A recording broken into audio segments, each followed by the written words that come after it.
Now, if there's one thing that we all have to say about Marvel Studios is that they had a very tough year in 2023. That had a lot to do with the Marvel's failure starring Brie Larson and everything else that came in between, given that Kevin Feige was really trying to defend that movie at all costs and really trying to never admit any kind of failure with that film for the longest time, mind you, into the 2024 year.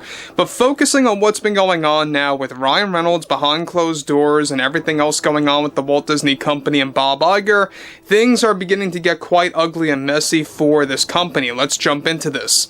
This is Mike Zero. Subscribe if you're new and like this video to see future updates. You can also follow me at Mike01. I thank you all so very much for the great and kind support.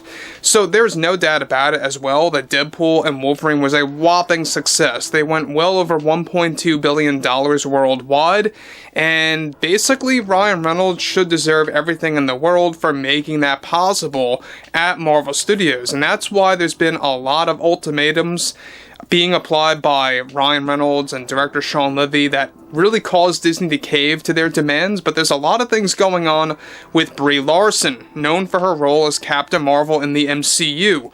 So this is where things begin to kind of go out of control. Now, given that there is already a Disney shakeup going on as we speak, we've been talking about this for numerous days now.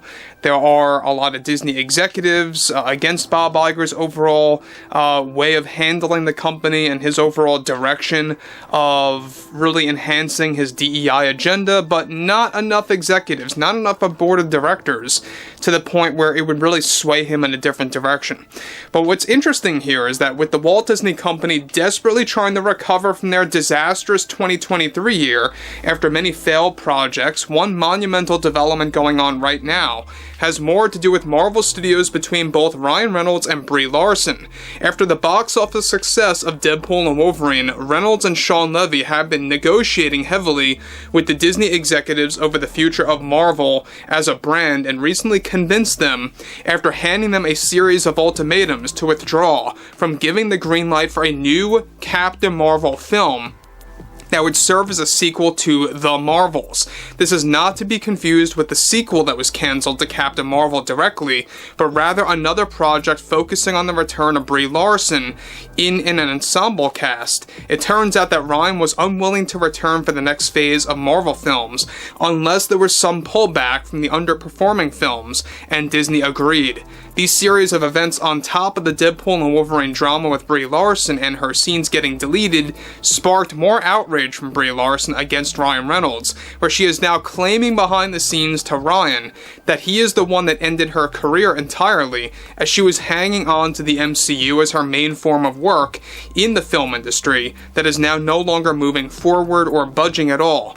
In addition to this, Ryan also got Disney to cancel all plans of not inserting behind-the-scenes reels of Brie Larson working as Captain Marvel for Deadpool and Wolverine cameos that will now be entirely hidden from the Blu-ray and streaming version of the film, much like how She-Hulk will be hidden as well. The recent cancellation of the Marvels sequel, as it turns out, was all because of Ryan Reynolds and Shawn Levy using their box office success with Deadpool and Wolverine as a leverage to repair the Marvel Universe as best they can. Now, though Disney is not pulling back entirely on their ideology just yet, however, all roles of Captain Marvel by Brie Larson are now no longer moving forward. It turns out Kevin Feige desperately wanted to bring back Captain Marvel again, even after the failure with the Marvels. Now guys, let me just say one thing about Kevin Feige, is that this is why he's similar in a sense to Kathleen Kennedy. I mean, not quite as bad, but he likes to double down on certain aspects that fail terribly, and very much similar to what Kathleen Kennedy has done before in the past.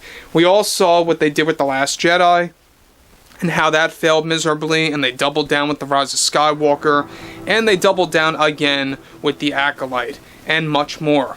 But what's interesting here is the fact that you have somebody like Ryan Reynolds, who really stood his ground, took a stand against the Disney heads, and used his success as a leverage to really kind of somewhat course correct the Marvel Cinematic Universe. Now look, do I believe that some of these pullbacks are going to repair the Marvel Universe entirely? Maybe not. You know, it really is going to be up to the fans. It's going to be up to the consistency and whether or not that's going to be consistent over the next couple of years rather than just, you know, 1 year or two. It really depends on what direction they want to take. But focusing here on Ryan Reynolds' stance, the fact that this is actually creating a larger grudge between both Larson and Reynolds is quite eye-widening here. Now, this reportedly deeply bothered Ryan Reynolds and wanted nothing to do with this character being a major focus of the MCU.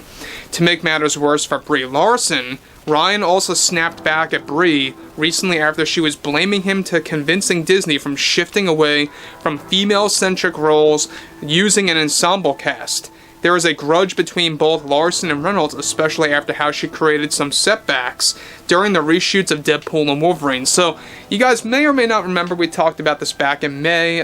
They were doing a lot of reshoots. Brie Larson was being very problematic about her overall role as Captain Marvel in Deadpool and Wolverine. And honestly, I don't see anywhere in this film that needed Captain Marvel or She-Hulk or any of the Marvel-centric characters.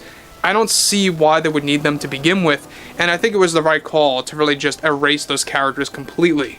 Now, Ryan also convinced the Walt Disney Company and Marvel Studios to not include Captain Marvel in both Avengers Doomsday and Secret Wars, something that Kevin Feige is against. However, Disney CEO Bob Iger was backed in a corner to cave to their demands, since Ryan was actually willing to walk away from those projects as they want Deadpool to actually return along with Wolverine. Now, that's the other issue, is that there's a lot of negotiations going on right now with Ryan and Sean being involved in Avengers Doomsday and in Avengers Secret Wars. Now, these two movies are going to be massive, depending on how well written they really will be. I know a lot of people have differing opinions on RDJ coming back as Doctor Doom. I respect the fact that some people like that idea, but I will admit that it is a desperate move by Kevin Feige. I mean, it really comes across as, let's do whatever we can to win back the fans, to get fans back into the theater seats. So, RDJ was their answer to some extent as well. But I think when you're looking at Ryan Reynolds, alright, this is a massive success. Deadpool and Wolverine, $1.2 billion plus worldwide. You really can't argue with him over that. I mean, the fact that Disney is caving to their demands on some level is somewhat of a success, but I think that they really have to pull back from all of, their ideology-driven projects. They just have to, but they're not. They are pulling back somewhat, and we talked about this. This is a typical strategy by Bob Iger to convince the fans that, yeah, they're dialing back on their agenda for some time, but then they're just going to circle back on that as well. But overall, I would like to hear what everyone has to say about Brie Larson and this ongoing grudge between Ryan and Brie as a whole over at Marvel Studios. I mean, look, what other kind of work is she getting outside of the MCU? Not that much. I mean, she's got her Nissan commercials, she's got some unknown movies here and there, but that's about it. But overall, I would like to hear what everyone has to say about this below in the comments, and if you guys did enjoy the content for today, make sure to drop a thumbs up on this video to support the channel, and I will catch you guys later.